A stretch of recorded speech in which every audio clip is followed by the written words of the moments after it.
Hello guys, स्वागत है आपका इस क्लास में। और आज हम टेंथ क्लास की जो एनसीईआरटी है, ठीक है, सत्ता की साझेदारी जो पहला चैप्टर है, ठीक है, सत्ता की साझेदारी, उससे उससे हम पढ़ेंगे। ठीक है, आपने पिछले जो पिछली नाइन्थ क्लास रहा होगा, ठीक है, उसमें आपने लोकतंत्र के बारे में पढ़ा होगा। ठीक है, जो नाइन्थ क्लास में आपने लोकतंत्र के बारे में पढ़ा होगा। और लोकतंत्र में एक ऐसी व्यवस्था है, लोकतंत्र एक ऐसी व्यवस्था है जहाँ पर क्या होता है कि जो पावर है किसी एक व्यक्ति विशेष के हाथ में नहीं होता। ठीक है, कि जो पावर है सबके हाथों में एक तरह से क्या होता है कि राज्य सरकारों के पास में भी होता है, कुछ कुछ जो स्थानीय सरकार होते हैं, लोकल गवर्नमेंट होते हैं, उनके पास में भी होता है। ठीक है, कुछ पावर जो जो एक सेंटर होता है उसके पास में भी होता है। तो सबके पास में पावर किसी एक व्यक्ति के हाथ में नहीं है। पहले का जो सिस्टम होता था वो कैसा सिस्टम होता था कि जो पावर होता था केवल एक व्यक्ति के हाथ में, जैसे राजा। ठीक है, जो पहले जो जो राजा होता था, ठीक है, जो सारा पावर किसके हाथ में होता था, उस समय का जो सिस्टम था, उस समय का सब पूरा जो पावर जिसके हाथ में होता था वो जैसे राजा। ठीक है, कि वो जो कहेगा वही होगा। ठीक है, उसका ही निर्णय लास्ट निर्णय होगा। ठीक है, पर ऐसा नहीं, जो सत्ता है उसमें साझेदारी होनी चाहिए और सबकी साझेदारी होना चाहिए। जब तक सबकी साझेदारी नहीं होगी तब तक क्या होगा कि जो व्यवस्था है वो बेहतर नहीं माना जा सकती है, बेहतर नहीं हो सकता। तो चलिए आइए हम जो सत्ता की साझेदारी है, ठीक है, उसके बारे में समझते हैं। और जो है उसको दो उदाहरणों के माध्यम से समझते हैं। जो सत्ता की जो साझेदारी है, ठीक है, उसको समझते हैं और उसको समझने के जो दो उदाहरण हैं, ठीक है, उनके द्वारा हम जो सत्ता की जो साझेदारी है उसके बारे में हम समझते हैं। ठीक है, हम समझेंगे दो कहानियों के द्वारा। ठीक है, और पहली जो कहानी है, ठीक है, इस जो पहली कहानी है वो श्रीलंका की है। ठीक है, और जो पहली कहानी है वो बेल्जियम की है। ठीक है, और जो दूसरी कहानी है वो श्रीलंका की है। ठीक है, यानी बेल्जियम और श्रीलंका के बारे में हम जानेंगे और उन्हीं के माध्यम से हम सत्ता की साझेदारी के बारे में जानेंगे कि अगर सत्ता की साझेदारी होती है तो कितना आसान होता है, और अगर सत्ता की साझेदारी नहीं होती तो क्या क्या मुश्किलें आती हैं। ठीक है, उसके बारे में। जो बेल्जियम है यूरोप का एक छोटा सा देश है। बेल्जियम कहाँ का देश है? ठीक है, बेल्जियम जो है यूरोप का एक छोटा सा देश है। ठीक है, और हमारे क्षेत्रफल जो हमारा जो क्षेत्रफल है, ठीक है, उसके जो हरियाणा का क्षेत्रफल है, ठीक है, जो हमारे हरियाणा राज्य का जो क्षेत्रफल है, ठीक है, इससे भी छोटा है उसका क्षेत्रफल। ठीक है, हरियाणा से भी छोटा है इसका जो क्षेत्रफल, जो बेल्जियम का जो क्षेत्रफल है हरियाणा से भी काफ़ी छोटा है। ठीक है, तो अब हम देखते हैं कि ऐसा इसकी जो सीमाएं हैं, ठीक है, वो फ्रांस, नीदरलैंड, जर्मनी, लग्जमबर्ग इनसे लगी हुई है। ठीक है, 1 करोड़ से भी कम आबादी है इसकी। और इसमें क्या होता है कि जातीय बुनावट बहुत ज़्यादा है। जो बेल्जियम है यहाँ पर जातीय बुनावट काफ़ी ज़्यादा है। यानी 59% जो लोग हैं वो फ्लेमिश इलाके में रहते हैं, वो डच बोलते हैं। ठीक है, 59% जो लोग हैं वो फ्लेमिश इलाके में रहते हैं। ठीक है, और वो क्या उनकी जो भाषा है, उनकी भाषा है कि डच भाषा बोलते हैं वो। ठीक है, जो भाषा उनकी कौन सी है? डच भाषा बोलते हैं। ठीक है, साथ में क्या होता है कि जो 40% जो लोग हैं, ठीक है, ये क्या होता है कि ये फ्रेंच बोलते हैं। 40% लोग फ्रेंच बोलते हैं और 1% लोग जो होते हैं जर्मन बोलते हैं। ठीक है, और इसमें क्या होता है कि 80% जो लोग फ्रेंच बोलते हैं और 20% लोग डच भाषा के हैं। ठीक है, तो आपको ये ध्यान में रखना है। ठीक है, आइए हम देखते हैं अब इसमें समस्या क्या है कि जो इसमें दिक्कतें हैं। ठीक है, जो दिक्कत क्या है इसमें, अगर भाषाएं तो हमने देख ली। ठीक है, कि बेल्जियम में जो बोलने वाले यानी जो 59% लोग करीबन बोल रहे हैं, ठीक है, वो डच बोल रहे हैं। ठीक है, और वो जो 40% लोग फ्रेंच बोल रहे हैं, 1% लोग जर्मन बोल रहे हैं। तो जो डच की जो आबादी है, ठीक है, जो डच की 59% आबादी है, ठीक है, ये ज़्यादा है। ठीक है, और जो ये 40% जो आबादी है ये अल्पसंख्यक हैं, फ्रेंच लोग अल्पसंख्यक हैं। लेकिन है क्या कि इनके पास में जो फ्रेंच लोग हैं, जो 40% लोग हैं, इनके पास में अच्छी एजुकेशन है। ठीक है, इनका जो फाइनेंशियल, ठीक है, जो बैकग्राउंड है वो बहुत मजबूत है आर्थिक रूप से। ठीक है, पैसे, प्रॉपर्टी इन मामलों में बहुत मजबूत हैं। ठीक है, ये पूरी तरह से क्या हो रहा है कि ये डच लोग हैं जिनकी संख्या ज़्यादा है, उनसे ज़्यादा ताकतवर लोग ये हैं। और 1% लोग जो है जर्मन बोलते हैं। तो आपको इसमें इसी कारण इन दोनों लोगों में डच और फ्रेंच जो लोग हैं, ठीक है, इन दोनों समुदायों में क्या होता है कि आपस में टकराव रहता है हमेशा। ठीक है, डच और फ्रेंच जो लोग भाषी जो लोग हैं, इनमें आपस में टकराव रहता है। उनका ये मानना है कि इनकी संख्या कम है, ठीक है, जो फ्रेंच हैं, ठीक है, फ्रेंच की जो संख्या है वो कम है, इनकी संख्या कम है, और इनकी संख्या कम होने के साथ में क्या होता है, लेकिन इनके पास में संसाधन ज़्यादा हैं, इनके पास पैसे ज़्यादा हैं, ठीक है, ये आर्थिक रूप से मजबूत ज़्यादा है, इनकी एजुकेशन ज़्यादा है, ठीक है, और हमारी संख्या ज़्यादा है, हमारी संख्या जो है ज़्यादा है, हम बहुसंख्यक हैं, लेकिन फिर भी हम लोग कमज़ोर वर्ग में आते हैं। तो इस चीज़ के लिए क्या होता है, इसी के लिए आपस में इन दो लोगों का टकराव रहता है, ठीक है। 1950, ठीक है, 1950 और 1960, ठीक है, 1950 से 1960 में के बीच में ऐसा क्या हुआ कि दोनों जो समुदाय थे इनके बीच में जो टकराव था बहुत ज़्यादा बढ़ा, ठीक है, और ऐसे लगा कि ऐसा ना हो कि एक गृह युद्ध का रूप ले ले, ठीक है, जिससे पूरे जो है वहाँ का पूरे बेल्जियम में अफरा तफरी मच जाए और पूरे आपस में ये जो है लड़ने कटने मरने लग जाए, ठीक है, इस तरह की सिचुएशन होने लगी। तो अब ये एक बेल्जियम की कहानी थी, ठीक है, बेल्जियम की कहानी थी, ठीक है। अब इसी के साथ में हम एक और उदाहरण बताते हैं श्रीलंका के बारे में, ठीक है। ये बेल्जियम की सिचुएशन थी कि वहाँ पर जो है कई समुदाय के लोग थे, डच लोग थे, 50% डच बोलते थे, 40% फ्रेंच बोलते थे और 1% जर्मन लोग थे।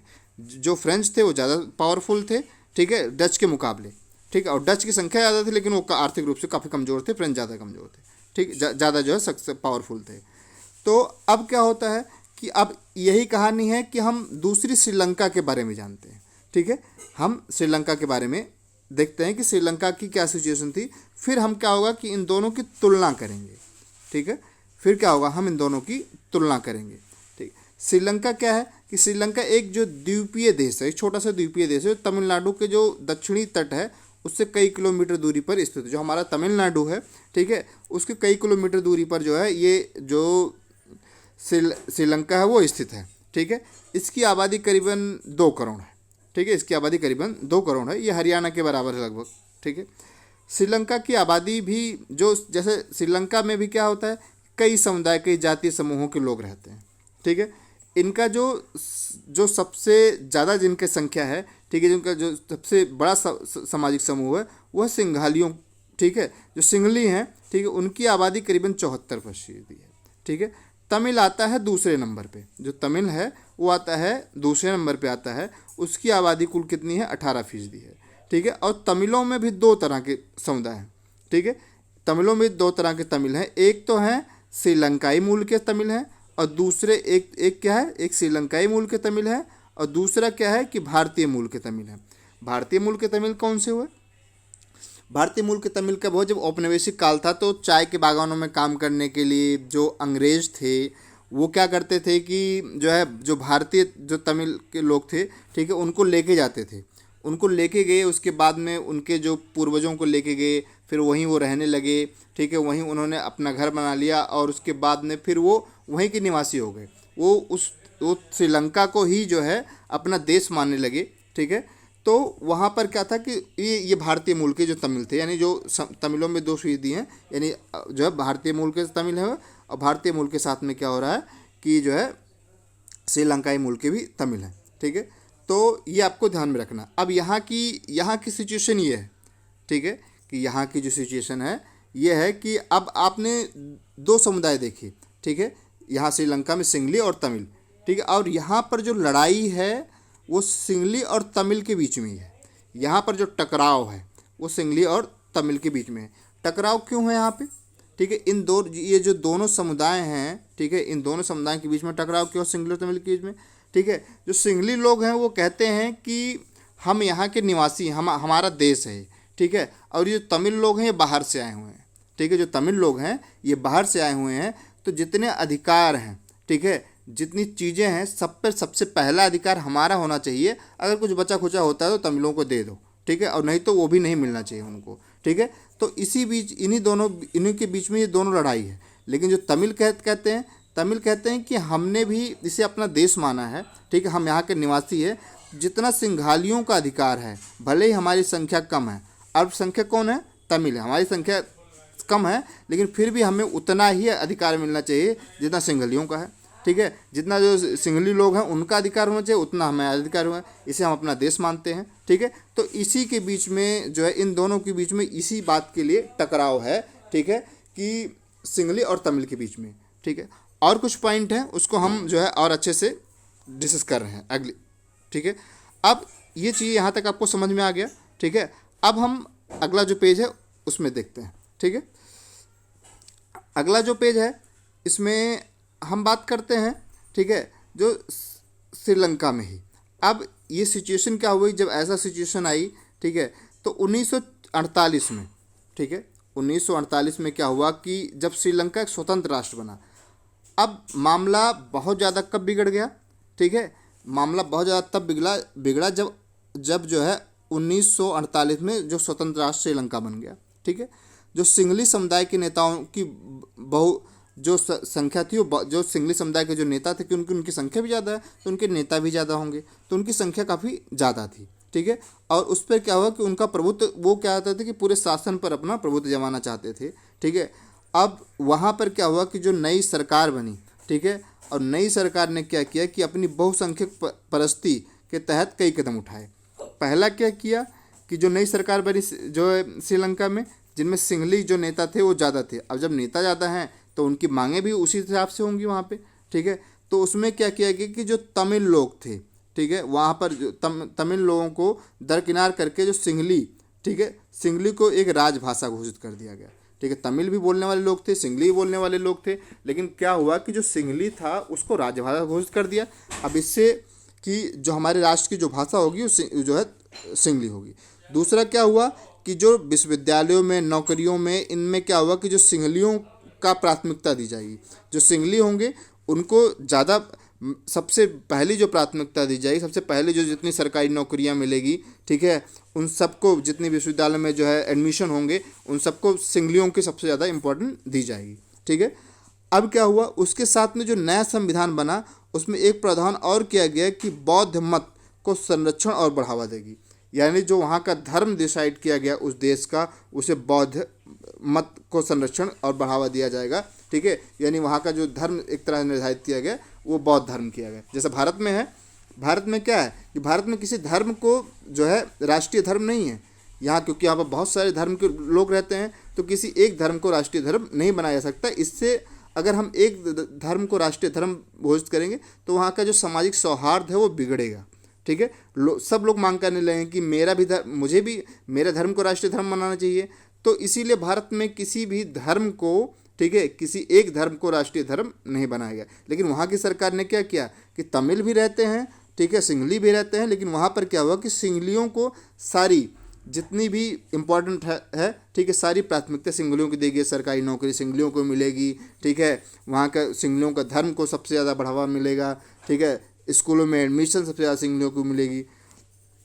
अब क्या हुआ कि इससे, इस सरकार के इस फैसले से जो वहाँ की जो सिचुएशन थी, ठीक है, और बिगड़ी। और बिगड़ने के साथ में क्या हुआ कि एक एक करके जो फैसले किए गए उन सब से क्या हुआ कि जो तमिल थे वो अपने आप को, ये समझ, जो तमिल वहाँ के थे उनकी नाराज़गी बढ़ती गई, वो अपने आप को वहाँ शासन में उनमें बेगानापन बढ़ाया, ठीक है। उन्हें लगने लगा कि धर्म, जो बौद्ध धर्म जो लंबी हैं, ठीक है, उनमें सिंहलियों का नेतृत्व करने वाली जो सरकार की जो पार्टियाँ थी, ठीक है, उनकी भाषा और संस्कृति को असंवेदनशील है, ठीक है। उन्हें लगा कि जो संविधान और सरकार की जो नीतियां हैं, ठीक है, वो समान नहीं है, ठीक है, और वो कहने लगे कि हम भी, ठीक है, वो जो नीतियां हैं सरकार की वो समान नहीं है, और हमें भी जो है सरकार में एक तरह से, पूरी तरह से हमें भी जो है महत्व मिलना चाहिए, हमारे भी धर्म को इम्पोर्टेंस देनी चाहिए, ठीक है, हमारी भी चीज़ों को वो करना चाहिए। तो श्रीलंकाई तमिलों ने अपनी एक राजनीतिक पार्टी, ठीक है, बनाई, ठीक है। उन्होंने क्या किया कि अपनी एक राजनीतिक पार्टी बना ली और तमिल भाषा और जो है उन्होंने कहा कि तमिल राजभाषा बनाने और जो क्षेत्रीय स्वायत्तता है उसको हासिल करने, जो तमिल है उसको राजभाषा बनाने और जो क्षेत्रीय स्वायत्तता है उसको हासिल करने के लिए शिक्षा, रोजगार अवसरों को मांग लेकर संघर्ष किया। अब जब उन्हें लगा कि सारे अधिकार, सारी चीज़ें जो सिंहली थे उनको मिल गया, तो तमिलों ने अपनी जो है एक पार्टी बनाई, और पार्टी बनाने के बाद में जो तमिल को राजभाषा घोषित करने की जो है उन्होंने अपनी मांग रखी, ठीक है। उसके साथ में उन्होंने कहा कि जो है और जितनी भी बहुत सारे मांग उन्होंने अपनी जो है कि अब जो अपने समुदाय की थी उन्होंने रखी। और उन्होंने कहा कि हमें रोजगार में भी महत्वता मिलना चाहिए जैसे सिंघालियों को मिली। ठीक है, हम भी इसी देश के हैं। तो अब क्या हुआ कि इसमें उत्तर पूर्वी श्रीलंका में स्वतंत्र तमिल इलम, ठीक है, उन्होंने एक राज्य की मांग की। ठीक है, स्वतंत्र तमिल इलम सरकार की मांग की। ठीक है, आपको ये बात ध्यान में रखनी है। ठीक है, कि जो तमिल लोग थे, ठीक है, जो तमिल लोग थे उन्होंने किस राज्य की उन्होंने मांग की। ठीक है, तो उन्होंने कहा कि हमारे लिए एक राज्य बनाया जाए। ठीक है, हमारे लिए एक राज्य बनाया जाए, उसका नाम होगा तमिल इलम। ठीक है, तमिल इलम की एक नए राज्य की मांग की, तमिल इलम। ठीक है, तो उन्होंने स्वतंत्र तमिल इलम की मांग की, जिसमें क्या हो गया कि हमें अलग जो है राज्य जो है अलग एक तरह से राज्य बना दिया जाए। ठीक है, सरकार से मांग की उन्होंने। ठीक है, अनेक राजनीतिक संगठन बने। श्रीलंकाइयों के दोनों समुदाय के बीच में परस्पर जो एक तरह से अविश्वास और टकराव का रूप लेता गया, और यह टकराव गृह युद्ध का रूप ले लिया।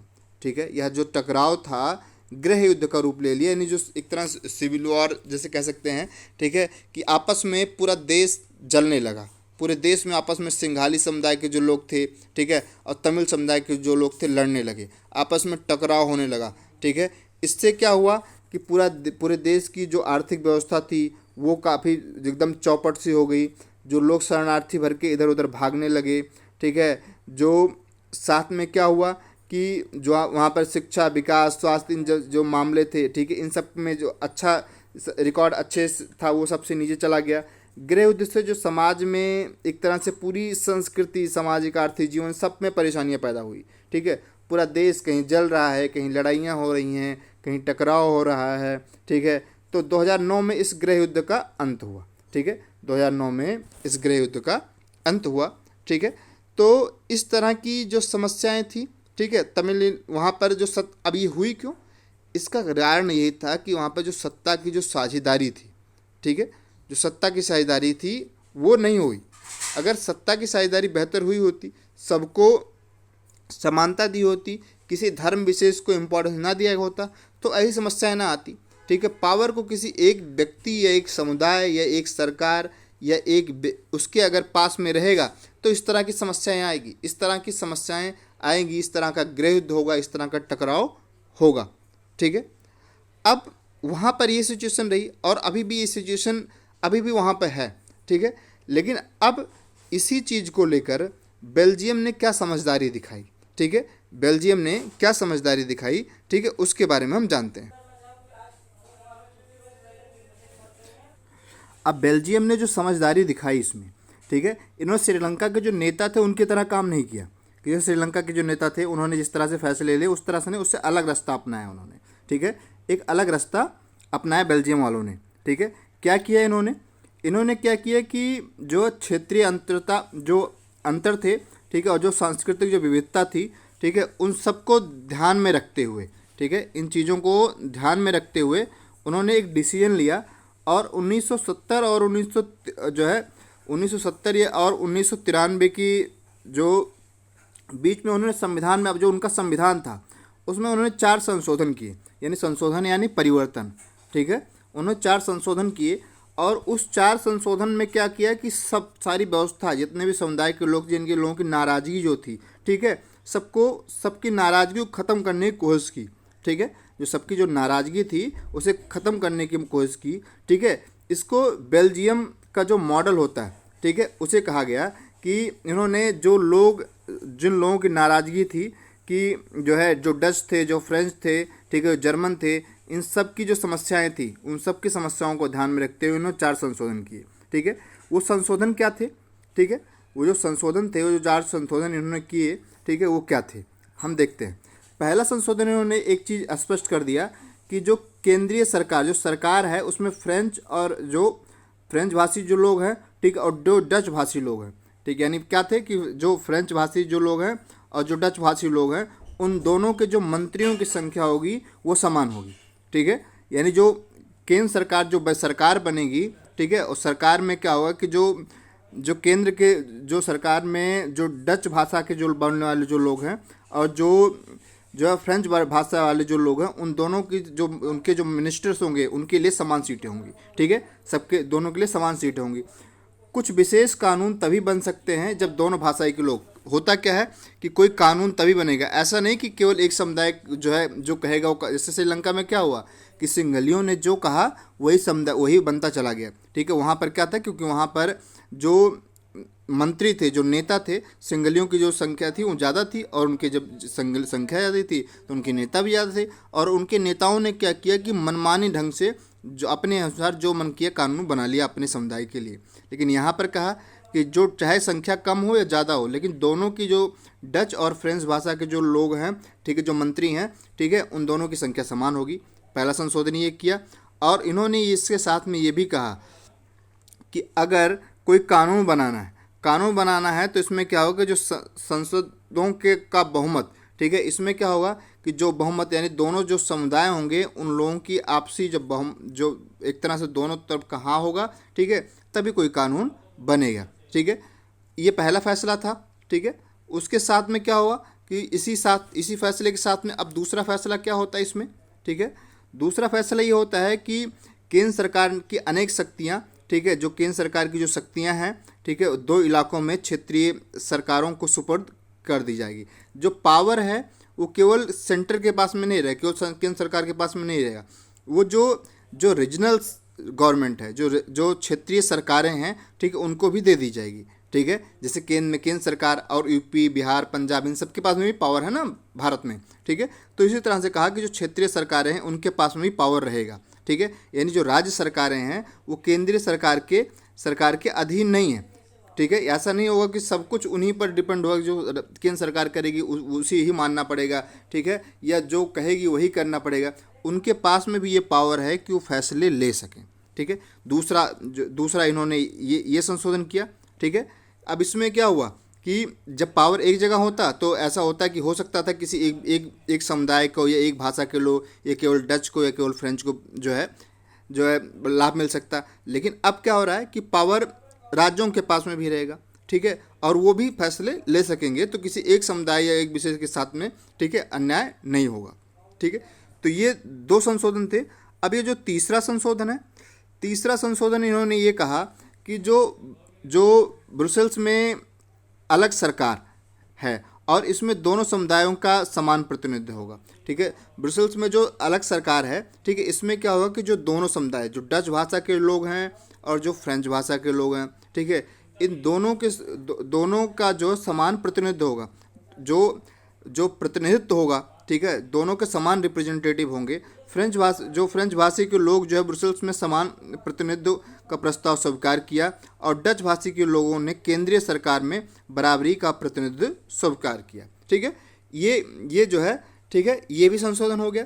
इससे क्या हुआ कि इसमें क्या हो रहा कि जितने संशोधन हुए हैं इसमें, ठीक है, वो सारे संशोधनों में क्या हुआ कि जो डच भाषा और जो फ्रेंच भाषा के जो लोग हैं उनमें क्या हो रहा है कि उन दोनों को समानता दी जा रही है। उनको ऐसा नहीं महसूस कराया जा रहा है कि आपकी संख्या कम है, ठीक है, या आपकी संख्या ज़्यादा है, उस आधार पर हम कोई निर्णय लेंगे या कोई डिसीजन होगा, ठीक है। सबको समानता देंगे, मंत्रियों की संख्या जो है समान रहेगी, वहाँ के जो मंत्रिमंडल होगा वहाँ पर, साथ में जो है केवल एक व्यक्ति के हाथ में नहीं रहेगा, कोई डिसीजन होगा तो दोनों पक्ष जब तक बहुमत में नहीं होंगे, ठीक है, तब तक कोई डिसीजन नहीं होगा, ठीक है। तो इस तरह से ये उन्होंने संशोधन किया, और इस संशोधन को क्या किया कि ये संशोधन जो रहा ये दोनों पार्टियों के लिए काफ़ी अच्छा रहा, ठीक है, या जो दोनों समुदाय जो रहे, ठीक है, उन दोनों समुदायों के लिए काफ़ी इम्पोर्टेंट रहा। और इससे क्या हुआ कि और जो एक और फैसला किया उन्होंने, ठीक है, उसमें क्या हुआ कि जो केंद्रीय सरकार, ठीक है, केंद्र और राज्य सरकारों के अलावा यहाँ तीसरे स्तर की सरकार भी काम करती है, यानी सामुदायिक सरकार।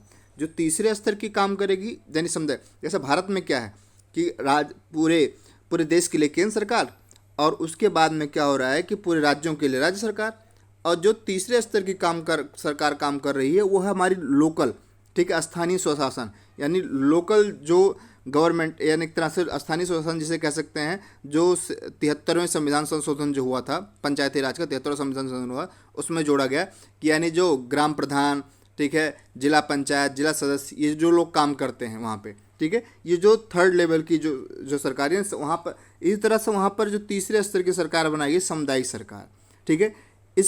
इस सरकार का चुनाव, ठीक है, एक ही भाषा बोलने वाले लोग करते हैं, एक भाषा के जो लोग बोलने वाले लोग हैं वो इस सरकार का चुनाव करते हैं, ठीक है। डच, फ्रेंच और जर्मन बोलने वाले समुदाय के लोग चाहे वो जहाँ भी रहते हैं इस सामुदायिक सरकार को चुनते हैं, ठीक है।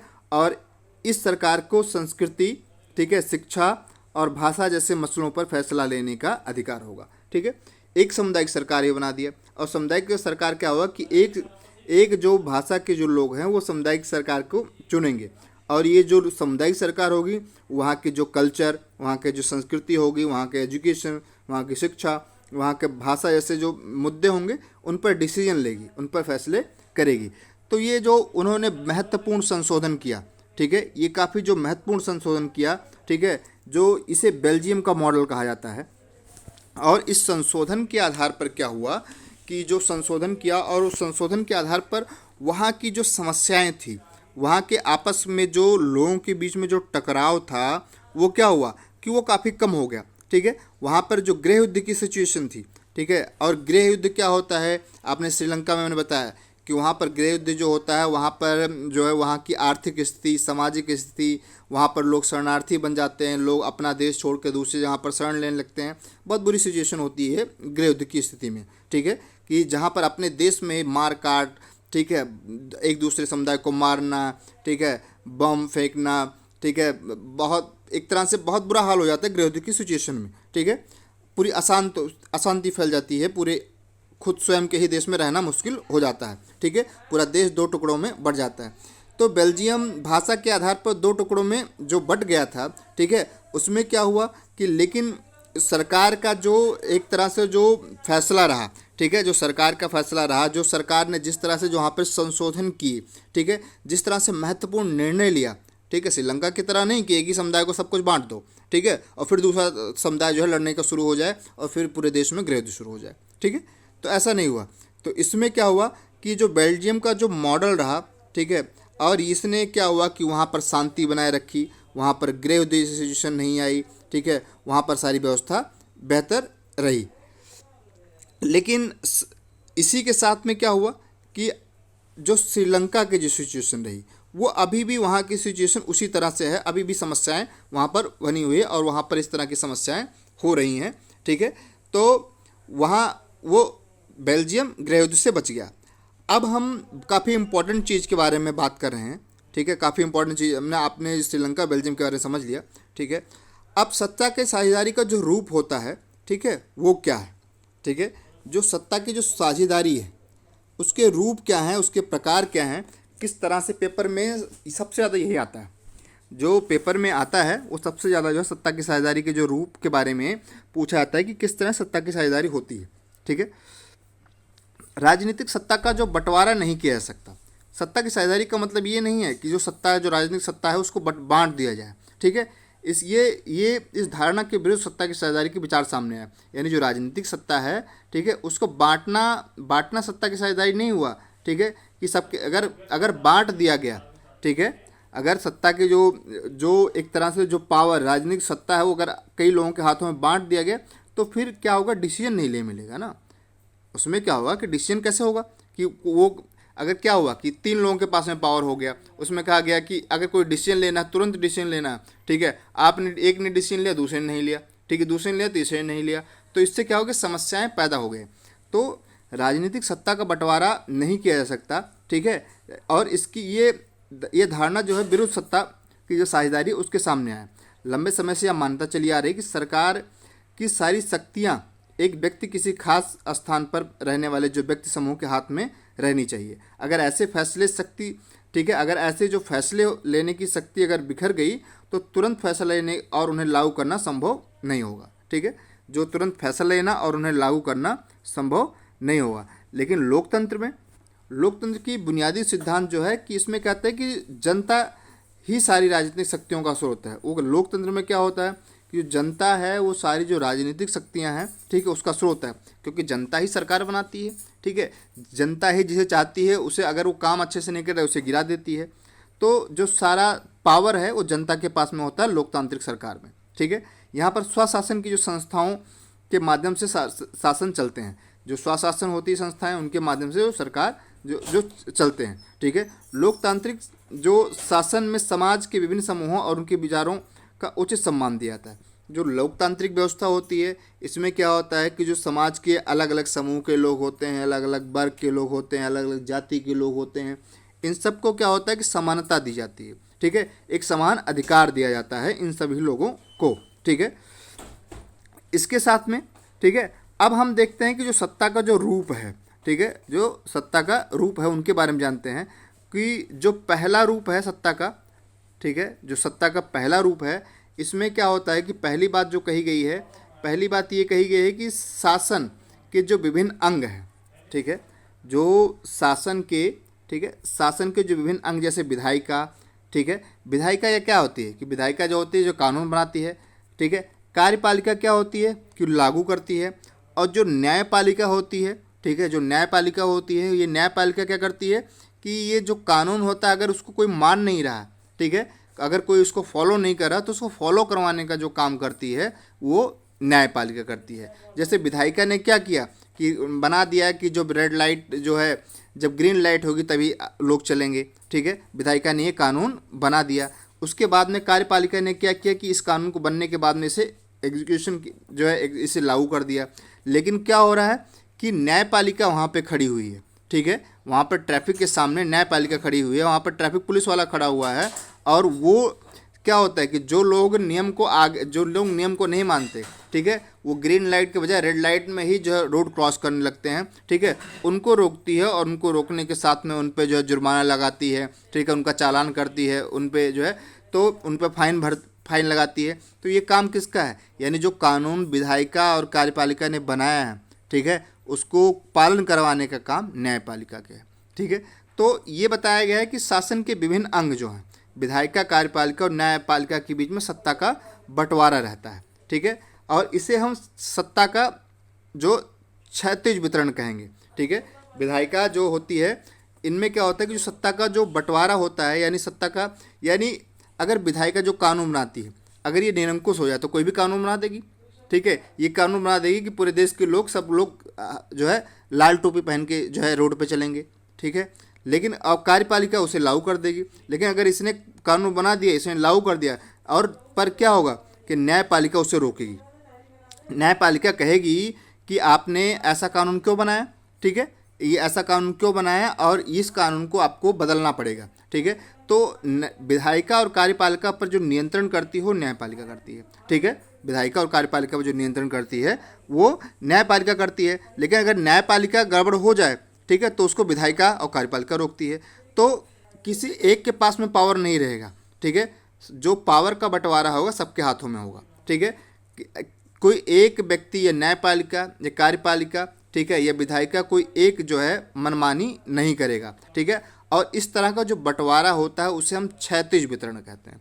इस तरह का जो बंटवारा होता है उसे हम क्या कहते हैं, उसे हम क्षैतिज वितरण कहते हैं। ठीक है, जो क्षैतिज वितरण कहते हैं, इसे ध्यान में रखिएगा। ये पेपर में आने के जो है, ये पेपर में आने के काफ़ी चांस होते हैं कि ये पूछता है पेपर में कि जो क्षैतिज वितरण है वो क्या है, उसके बारे में पूछते हैं। ठीक है, इस तरह से क्या होता है कि जो सरकार के जो विभिन्न, एक तरह से विभिन्न अंग होते हैं, वो अपनी जो है एक स्तर पर रह के अपनी अपनी शक्तियों का प्रयोग करते हैं। ठीक है, अपनी अपनी शक्तियों का उपयोग करते हैं। ठीक है, कोई एक अंग क्या होगा कि वो अपना असीमित उपयोग नहीं कर सकता। ठीक है, यानी अपने दुरुपयोग नहीं कर सकता। ठीक है, तो इसमें क्या होता है कि संतुलन बना रहता है।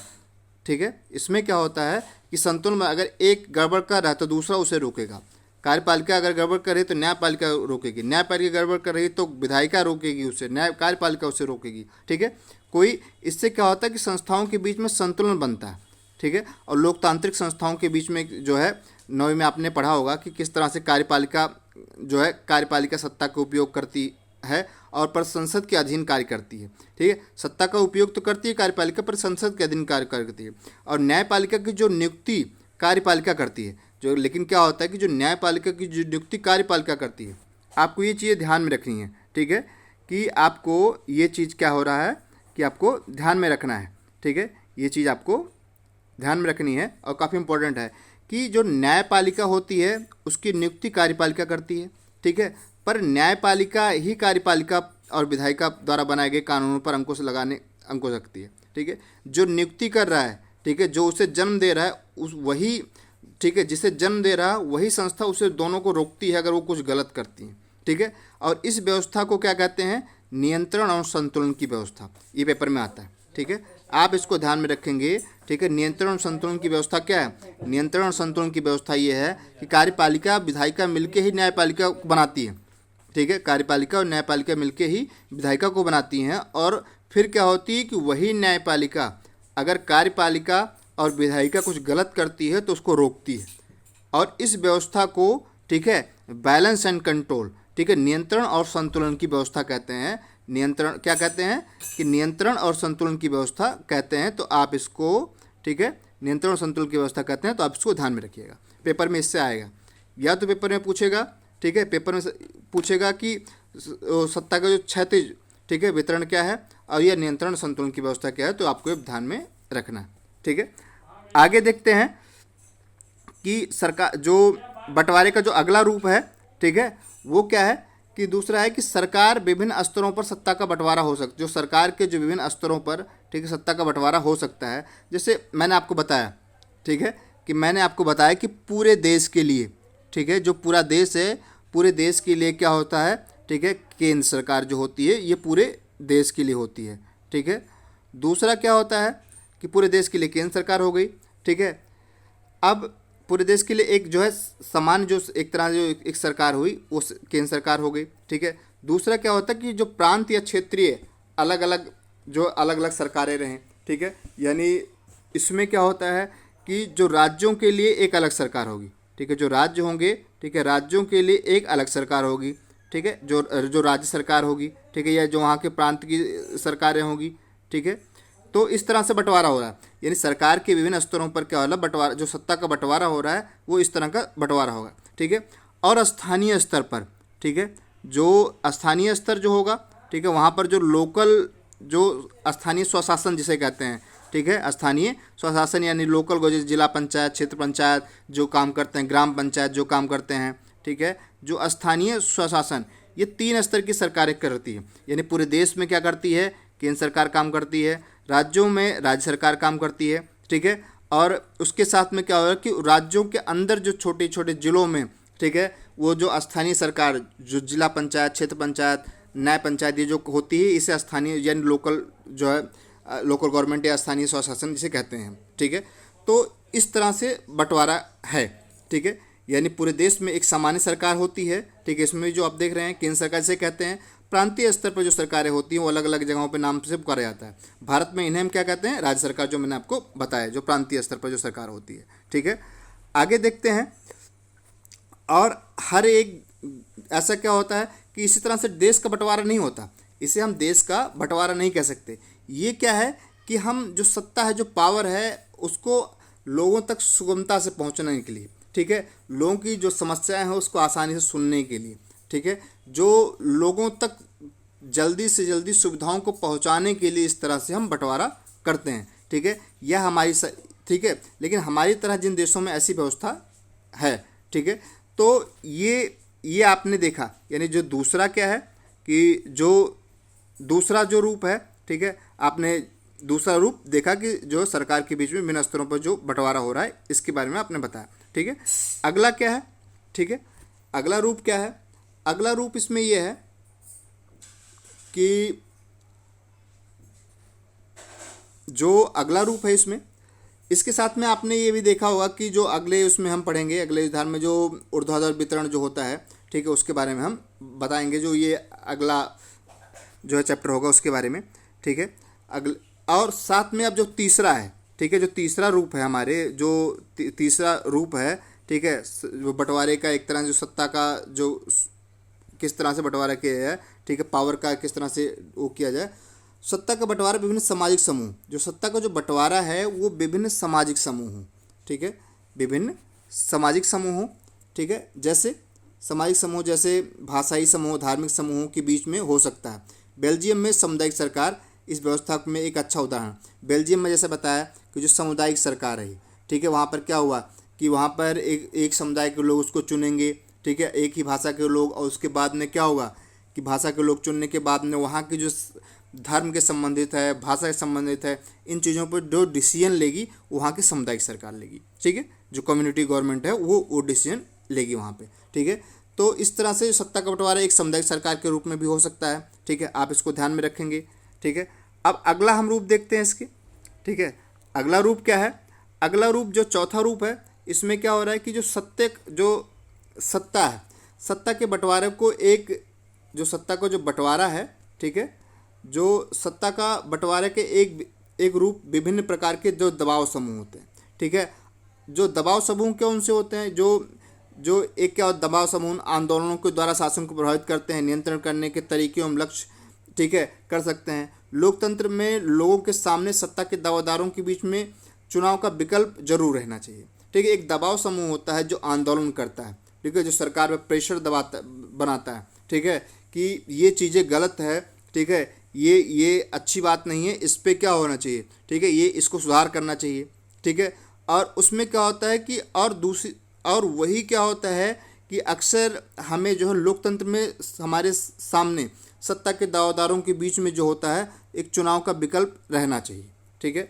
उसमें क्या होना चाहिए कि सबसे इम्पोर्टेंट है कि जो चुनाव का जो विकल्प है वो होना चाहिए। समकालीन लोकतांत्रिक व्यवस्थाओं में क्या हुआ है कि विभिन्न पार्टियों के रूप में, ठीक है, ये क्या होती हैं कि जो दबाव समूह होते हैं विभिन्न पार्टियों के रूप में उपलब्ध होते हैं और पार्टियां सत्ता के लिए आपस में प्रतिस्पर्धा करती हैं, ठीक है। और पार्टियों में क्या होता है कि आपसी जो प्रतिद्वंद्विता, ठीक है, को सुनिश्चित कर देती है और सत्ता एक व्यक्ति या समूह के हाथ में ना रहे। जो सत्ता है वो किसी एक व्यक्ति, ठीक है, एक व्यक्ति या एक समूह के हाथ में ना रहे, ठीक है, जो इससे और सत्ता की बारी बारी से अलग अलग विचारधारा और सामाजिक पार्टियों द्वारा हाथ में आती जाती रहती है, ठीक है। केवल ऐसा ना हो कि केवल एक पार्टी या एक विचारधारा की वही हमेशा जो चुनाव में जीतती रहे, ठीक है। सत्ता बदलना चाहिए, ठीक है। जब सत्ता बदलेगी अलग लोग आएंगे, ठीक है, तो क्या होगा कि जो वर्तमान में सत्ता पर काबिज लोग होते हैं, अगर एक ही पार्टी हमेशा के लिए वो अपने आप को नॉमिनेट कर ले या हमेशा के लिए वही पार्टी रहे, तो फिर क्या होगा, वो लोगों के लिए काम नहीं करेगी, वो लोगों के लिए व्यवस्थाएं नहीं करेगी, ठीक है, वो लोगों की समस्याओं को समझेगी नहीं, क्योंकि उसे लगेगा कि हम ही सत्ता में रहेंगे, ठीक है। तो इससे क्या होगा कि सत्ता के बंटवारे में विभिन्न प्रकार से हम जो दबाव समूह, ठीक है, आंदोलन के लोग, ये लोग भी शासन को प्रभावित करते हैं और नियंत्रित करने के तरीके को लक्ष्य करते हैं, ठीक है। और साथ में जो सत्ता के दावेदारों के बीच में जो चुनाव है वो होना चाहिए। चुनाव एक बहुत इंपॉर्टेंट चीज़ है, ठीक है। तो लोकतंत्र में हम क्या होता है कि लोकतंत्र में जो व्यापारी, उद्योगपति, किसान, ठीक है, औद्योगिक मजदूर, संगठित जनसमूहों, ठीक है, को सक्रिय देखते हैं। लोकतंत्र में क्या होता है कि अगर क्या होता है अगर किसानों के लिए कोई चीज़ नहीं हुआ तो किसानों ने आंदोलन कर दिया, ठीक है। मजदूरों के लिए उनकी एक तरह से जो उनकी मजदूरी है अगर सही से नहीं मिले तो वो लोग संगठित होकर क्या करते हैं, संगठित होते हैं, वो सक्रिय रखते हैं, ठीक है, और आंदोलन कर देते हैं, समय समय पर सरकार पर दबाव बनाते रहते हैं, ठीक है। तो इस तरह से, ठीक है, राजनीतिक दल पर और राजनीतिक दल, ठीक है, दबाव समूह और सामाजिक आंदोलनों की जो कार्य प्रणाली है, ठीक है, राजनीतिक दल दबाव समूह समाज पर गौर करेंगे, ठीक है। तो इस तरह से जो सत्ता का जो स्वरूप था, ठीक है, आपने देखा कि जो सत्ता का जो बंटवारा था कि सत्ता की साझेदारी का जो रूप था, ठीक है, इसके बारे में हमने जाना, ठीक है, इसके बारे में हमने जाना। और इससे जो सत्ता के साझेदारी का जो रूप है उससे कम से कम 2 से 3 क्वेश्चन पेपर में आएंगे ही आएंगे, ठीक है। ये काफ़ी इंपॉर्टेंट है, आप इसको ध्यान सुनिएगा। और अगला चैप्टर, ठीक है, अगले चैप्टर जो दूसरा चैप्टर है, ठीक है, पॉलिटिकल साइंस का, उसके बारे में हम अगली जो वीडियो है उसकी में डिस्कस करेंगे, ठीक है। तब आप इसको ध्यान से रखिए, ठीक है, ध्यान से इसको पढ़िए। धन्यवाद।